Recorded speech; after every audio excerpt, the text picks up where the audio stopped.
या बुलेटिनमध्ये पुढच्या अर्ध्या तासात आपण पाहूयात गावाकडच्या बातम्या। आज भोगी निमित्तानं महिलांनी पंढरपुरात रुक्मिणी मंदिरात अभिषेक केला। महिलांसाठी विशेष महत्त्व असलेल्या भोगी आणि संक्रांती निमित्तानं पहाटे 4 वाजल्यापासून 5:30 वाजेपर्यंत भोगी साजरी करण्यात आली। राज्यभरातून महिला संक्रांती निमित्तानं भोगी आणि वणवसा करण्यासाठी पंढरपुरात दाखल झाल्या असून आज पहाटे काकड पूजा झाल्यावर महिलांसाठी भोगी करण्यासाठी एक विशेष वेळ ठेवण्यात आला होता।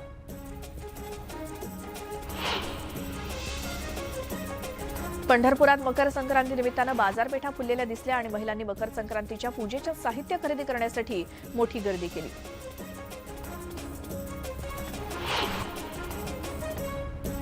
मकर संक्रांतीला महागाईची झळ बसली आहे। यावर्षी तिळाच्या दरात प्रति किलो 40 रुपयांची वाढ झाली आहे। मागील वर्षी 160 ते 170 रुपयांनी उपलब्ध असलेले तीळ यंदा 200 ते 210 रुपयांनी विक्री होत आहे।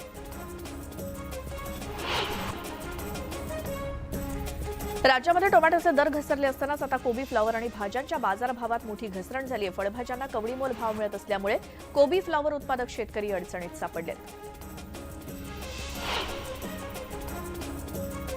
सध्या राज्यातील कापूस उत्पादक शेतकरी चिंतेत आहेत, कारण कापसाच्या दरामध्ये घसरण झाली आहे। सध्या कापसाला 7,000 ते 8,000 पर्यंतचा भाव मिळतोय।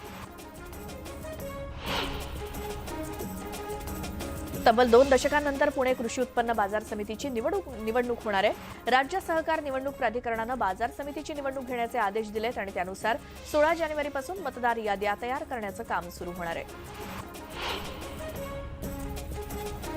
महाराष्ट्र केसरी स्पर्धेच्या फायनलचा थरार आज पुण्यामध्ये रंगणार आहे। कुस्ती स्पर्धेत मॅट विभागातील अंतिम लढत नांदेडचा शिवराज राक्षे आणि नाशिकचा हर्षवर्धन सदगीर यांच्यामध्ये होणार आहे, तर माती विभागातील अंतिम लढत सोलापूरचा सिकंदर शेख आणि पुण्याचा महेंद्र गायकवाड यांच्यामध्ये होईल।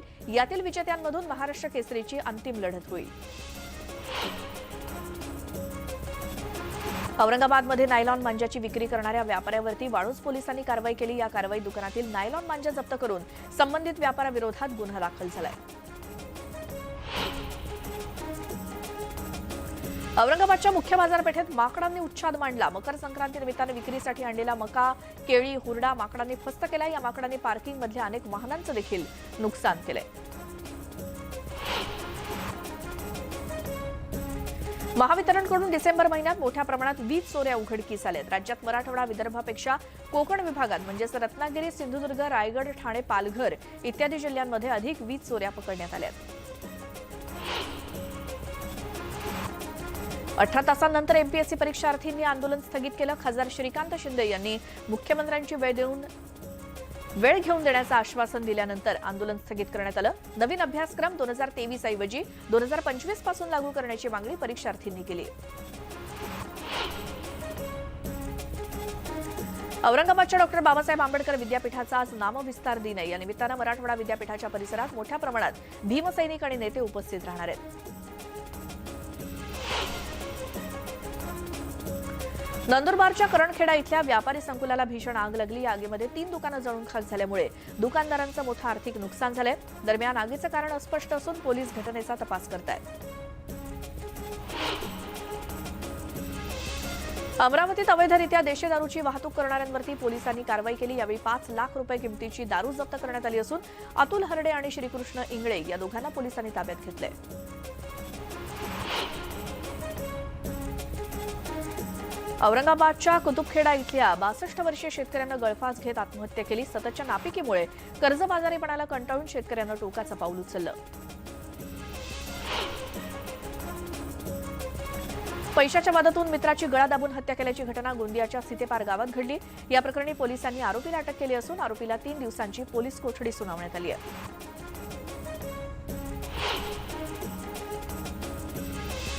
शिर्डी सिन्नर मार्गावरील बस अपघातामध्ये अंबरनाथमधील 8 जणांचा मृत्यू झाला। यातील मोरिवली गावच्या उबाळे आणि बावस्कर कुटुंबातील 4 समावेश आहे। त्यामुळे दोन्ही कुटुंबावर दुःखाचा डोंगर कोसळलाय।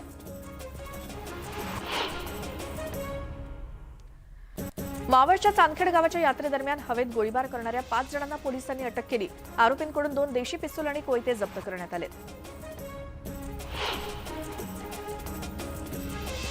जळगावच्या जामनेर तालुक्यातील पहूरमध्ये बंद घरातून लाखोंचा मुद्देमाल चोरणाऱ्या टोळीचा पर्दाफाश झालाय। जळगाव स्थानिक गुन्हे शाखेनं 5 जणांना अटक केली असून 16,90,000चा मुद्देमाल जप्त केलाय। भिवंडी तालुक्यातील काल्हेर येथे रूपचंद गॅलेक्सीतील प्रणय मापगावकर यांच्या घरी चोरी झाली। दिवसाढवळ्या घराचं लॉक तोडून चोरट्यांनी आत प्रवेश केला आणि 10 तोळे सोन्याचे दागिने चोरून पळ काढला। आता सीसीटीव्हीच्या आधारे चोरट्यांचा शोध घेतला जातोय। पाटणादेवी इथल्या चंडिका देवी मंदिरातून अज्ञात चोरट्यांनी मंदिरातील दानपेटी लंपास केली आणि या दानपेटीत सुमारे 1.5 लाखांची रोकड असल्याचा अंदाज आहे। अज्ञात 2 चोरटे सीसीटीव्ही कॅमेऱ्यामध्ये कैद झालेत आणि त्या आधारे पोलिसांनी शोध सुरू केलाय। हिंगोली जिल्ह्यातील विविध भागातून शेतमालाची चोरी करणाऱ्या टोळीतील 6 चोरट्यांना स्थानिक गुन्हे शाखेनं पकडलंय। या चोरट्यांकडून पोलिसांनी 35 कट्टे हळद आणि 34 कट्टे सोयाबीन आणि रोख रक्कम असा 2,11,000 रुपयांचा मुद्देमाल जप्त केला।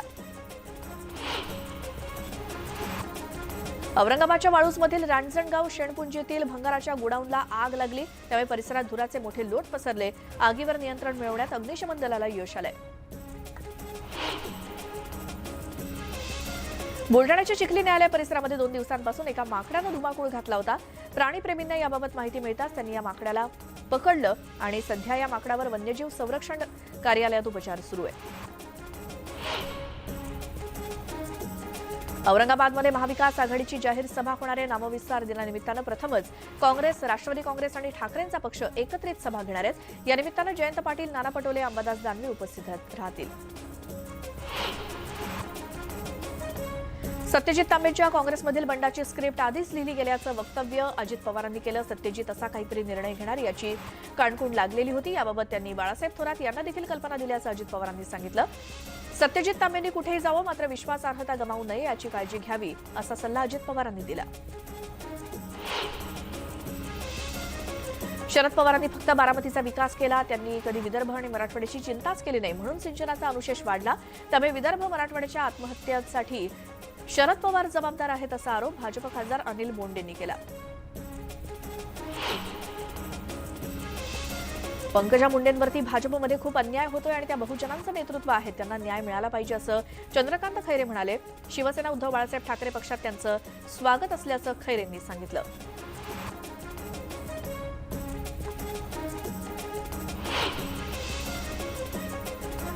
नाशिक पदवीधर मतदारसंघाच्या निवडणुकीमध्ये सुधीर तांबेंनी काँग्रेसचा फॉर्म घरीच ठेवला आणि सत्यजित तांबे यांनी अपक्ष उमेदवारी अर्ज भरला। यावर बाळासाहेब थोरातांनी अद्याप प्रतिक्रिया दिलेली नाही, त्यामुळे तुम्हीच समजून घ्या असं सूचक वक्तव्य भाजपचे नेते राम शिंदेंनी केलं। रेड्यांच्या टकरीवर सर्वोच्च न्यायालयाची बंदी असताना सुद्धा रेड्यांच्या टकरीची स्पर्धा नांदेडमध्ये भरवण्यात आली। काही वाळू माफियांनी मुदखेडमध्ये रेड्यांच्या टकरीची स्पर्धा भरवली होती आणि ही स्पर्धा पाहण्यासाठी नागरिकांनी गर्दी केली। नांदेडमध्ये अशोक चव्हाण यांच्या मतदारसंघात रेड्यांच्या टकरी झाल्या आणि याबाबत विचारलं असता हल्ली राजकीय टकरी इतक्या होत आहेत, तेव्हा गावागावात टकरी तर होणारच ना असा खोचक टोला त्यांनी लगावला।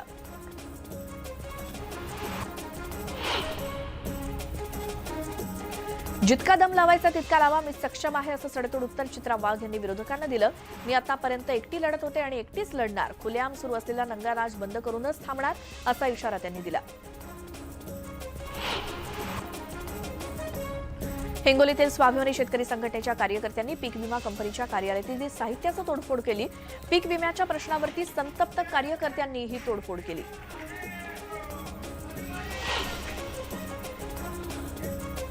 गेल्या अनेक महिन्यांपासून दौंडच्या पाटस कानगाव भुयारी मार्गाचं काम बंद असल्यामुळे कानगाववरून पाटसला जाणारे सर्व पर्यायी रस्ते बंद झालेत, त्यामुळे शालेय विद्यार्थ्यांना जीवघेणा प्रवास करावा लागतोय। शाळेत जाण्यासाठी या लहान लहान विद्यार्थ्यांना रेल्वे रुळ क्रॉस करून जावं लागतंय, त्यामुळे अपघात होण्याआधीच प्रशासनानं लक्ष देण्याची मागणी होतीये। पैठणच्या गोदावरीतील गोड्या पाण्यामध्ये मच्छीमारांच्या जाळ्यामध्ये 20 किलो वजनाचा कटला मासा सापडला। साधारण 2 फूट लांबीच्या या माशाची परिसरामध्ये चर्चा सुरू आहे। रशिया युक्रेन युद्धानं युरोपियन देशातील गुलाबांचं उत्पादन थांबलंय आणि त्यामुळे मावळातील गुलाब उत्पादक शेतकऱ्यांना सोन्याचे दिवस येण्याची आशा होती, मात्र निर्यातीच्या खर्चानं त्यांच्यावरती संक्रांत आली आहे। भारतातून रशिया आणि युक्रेनमधील गुलाब निर्यातीचा खर्च हा दुसऱ्या देशांच्या तुलनेमध्ये दुप्पट आहे, त्यामुळे या दोन्ही देशांनी भारतातील गुलाब उत्पादकांकडे पाठ फिरवली आहे।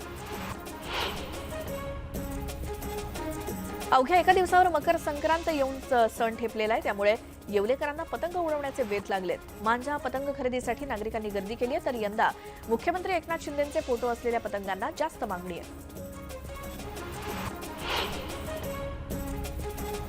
चिपळूणच्या वाशिष्ठी नदीमधील गाळ उपसा मोफत देण्याचा निर्णय चिपळूण बचाव समिती आणि प्रशासनानं घेतलाय. पूर रेषेच्या लाल रेषेपासून 5 किलोमीटर अंतरावरती कुणालाही गाळ मोफत देण्यात येणार आहे. अकोल्यात उपप्रादेशिक परिवहन कार्यालयानं वेगवेगळ्या विशेष तपासणी मोहीम राबवली आहे. अपघात प्रवण स्थळांवरती अल्पकालीन आणि दीर्घकालीन उपाययोजना करण्यात आल्या आहेत. विविध उपाययोजनांनंतर अकोल्यामध्ये अपघाताचं प्रमाण कमी करण्यात यश आलंय. त्याची दखल घेत सरकारनं उपप्रादेशिक परिवहन अधिकारी जयश्री दुतोंडेंचा सन्मान केला. अहमदनगर पोलीस मुख्यालयामध्ये महिला उमेदवारांची भरती प्रक्रिया सुरू झाली असून 2 दिवस ही भरती चालणार आहे. 129 पोलीस कॉन्स्टेबल आणि 10 ड्रायव्हर्सच्या पदांसाठी ही भरती सुरू असल्याचं सांगितलं गेलंय.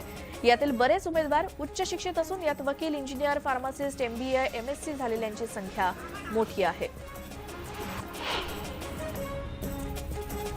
अहमदनगरमध्ये सुरू असलेल्या पोलीस भरती प्रक्रियेसाठी आलेल्या उमेदवारांकडे काही इंजेक्शन सापडल्याचं समोर येतंय. ही इंजेक्शन स्टेरॉइडची आहेत का याबाबत तपासणीसाठी पाठवण्यात आली, तर संबंधित उमेदवारांची वैद्यकीय चाचणी करून नमुने तपासणीसाठी देण्यात आले. हा उमेदवार कुस्ती खेळाडू असल्याची माहिती मिळाली आहे. नागपुरातील RSSच्या रेशीमबागमधील डॉक्टर हेडगेवार स्मृती भवनमध्ये पोलिसांनी मॉक ड्रिल केलं. हेडगेवार स्मृती भवन नेहमीच दहशतवाद्यांच्या हिटलिस्टवरती असतं. दहशतवादी हल्ला झालाच तर कसा हाणून पाडायचा याचा सराव पोलिसांनी मॉक ड्रिलच्या माध्यमातून केला.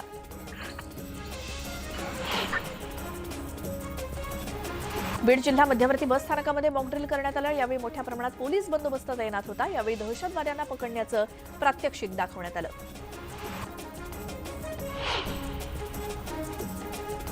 नांदेड जिल्ह्यातल्या बिलोलीमध्ये कीटकनाशक फवारणी केल्यामुळे तब्बल 200 एकरावरील हरभरा पीक उद्ध्वस्त झालंय. कृषी विभागानं पिकांचे पंचनामे करून कीटकनाशक विक्रीवरती बंदी घातली. दरम्यान सरकारनं कंपनीवरती कारवाई करत शेतकऱ्यांना मदत देण्याची मागणी केली.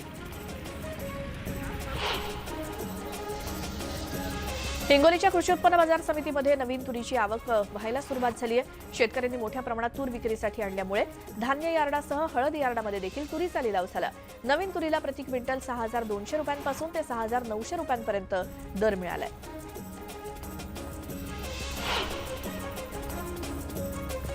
मुरबाडमधील म्हसा यात्रेत गर्दीचा महापूर आला आणि कोरोनाच्या 2 वर्षांनंतर यात्रा भरल्यानं 3.5 ते 4 लाख भाविकांनी गर्दी केली. या यात्रेतून लाखोंची उलाढाल झाली आहे. तर यात्रेनिमित्तानं बैल बाजार भरला असून 5,000 ते 2 लाखांपर्यंत बैलांची विक्री करण्यात आली.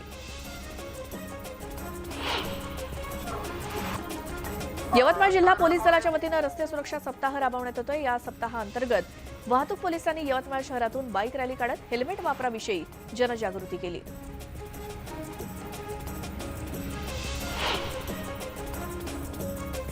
बुलढाण्यातील काँग्रेसचे माजी आमदार राहुल बोंद्रेंच्या सूतगिरणीवरती कारवाईचं सत्र सुरू आहे. दुपारपासून जिल्हा बँकेचे अधिकारी सूतगिरणीवरती ठाण मांडून आहेत.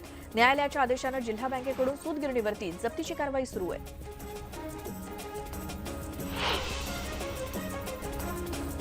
औरंगाबादच्या वाळूजमधील रांजणगाव शेणपुंजीतील भंगाराच्या गोडाऊनला आग लागली. आगीमुळे परिसरात धुराचे लोट पसरले. आगीवरती नियंत्रण मिळवण्यात अग्निशमन दलाला यश आलं.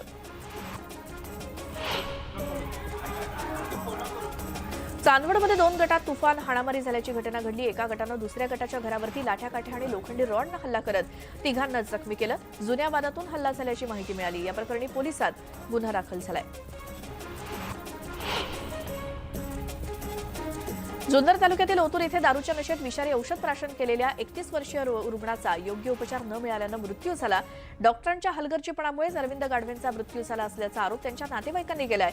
या बोगस डॉक्टरवरती कारवाई करण्यात यावी अशी मागणी मृत व्यक्तीच्या नातेवाईकांनी केली आहे. 5 वर्षीय चिमुरडीवरती लैंगिक अत्याचार करून फरार असलेल्या 65 वर्षीय गुन्हेगाराला अवघ्या 10 मिनिटात अटक करण्यात आली. 10 जानेवारी रोजी महाबळेश्वरमध्ये हा गुन्हा घडला होता आणि त्यातील आरोपी रत्नागिरीच्या खेड बस स्थानकामध्ये दिसल्याचा फोन 112 क्रमांकावरती आला आणि पोलिसांनी तातडीनं तिथे पोहोचून आरोपीला बेड्या ठोकल्या. मालवणमधल्या देवली सणामध्ये स्थानिक गुन्हे शाखेच्या पथकानं मध्यरात्री कारवाई करत 28 वाळूचे डंपर जप्त केले. देवली परिसरात मोठ्या प्रमाणात वाळू उत्खनन करून ही वाळू रातोरात इतरत्र पळवली जात होती आणि त्यानंतर माहिती मिळताच गुन्हे शाखेनं ही कारवाई केली.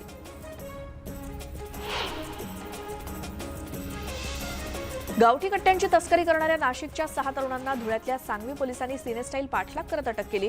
त्यांच्याकडून 3 गावठी कट्ट्यांसह जिवंत काडतूस असा सुमारे 8 लाख रुपयांचा मुद्देमाल जप्त केलाय।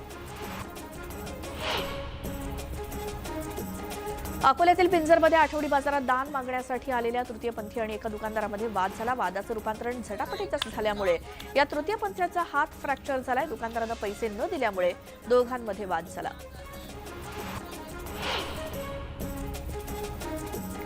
वाशिमच्या मेडशीजवळ अकोला नांदेड महामार्गावरती कार आणि कंटेनरच्या भीषण अपघातामध्ये एक जण जागीच ठार झाला तर एक जण गंभीर जखमी झाल्याची घटना घडली। अपघातानंतर महामार्गावरील वाहतूक काही काळ ठप्प झाली होती।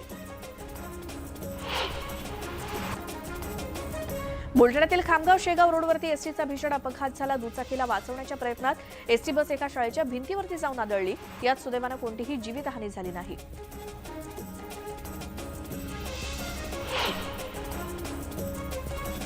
बीडच्या अंबेजोगाई केज महामार्गावरती शिवशाही बस आणि मोटरसायकलचा अपघात झाला। या अपघातामध्ये मोटरसायकल स्वाराचा मृत्यू झाला। बुलेटिनमध्ये तुमचं स्वागत आणि एक सविस्तर बातमी पाहूयात। सोलापूरचं ग्रामदैवत श्री सिद्धरामेश्वर महाराजांची यात्रा मोठ्या उत्साहात सुरू आहे। या यात्रेचा आजचा दुसरा महत्त्वाचा दिवस आहे। यात्रेतील विवाह सोहळा संपन्न होणार आहे आणि दरम्यान शुक्रवारी यन्नीमज्जन म्हणजेच हळदीचा सोहळा पार पडला तर आज दुपारी 12 वाजता अक्षता सोहळा पार पडणार आहे। या सोहळ्यासाठी दरवर्षी भाविक मोठ्या संख्येनं गर्दी करत असतात।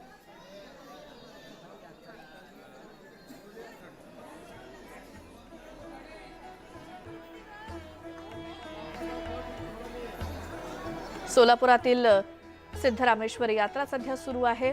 आज महत्त्वाचा दिवस आहे। या यात्रोत्सवातला आज देवाचा विवाह सोहळा पार पडणार आहे। नंदीध्वजाची मिरवणूक आज निघणार आहे आणि त्यासाठी केलेली ही आकर्षक सजावट सोलापुरात सिद्धरामेश्वर मंदिराला।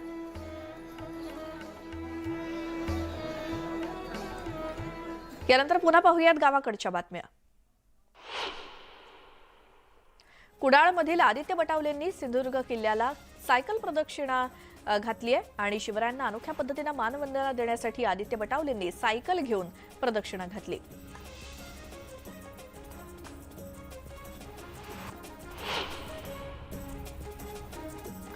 नांदेडच्या सौंदर्यात भर पाडणाऱ्या राजमाता जिजाऊ उद्यानाचं काम अंतिम टप्प्यात आलंय। 2 कोटी रुपये खर्चून हनुमानगड परिसरातील जानकीनगरमध्ये जिजाऊ सृष्टी उभारली जाते।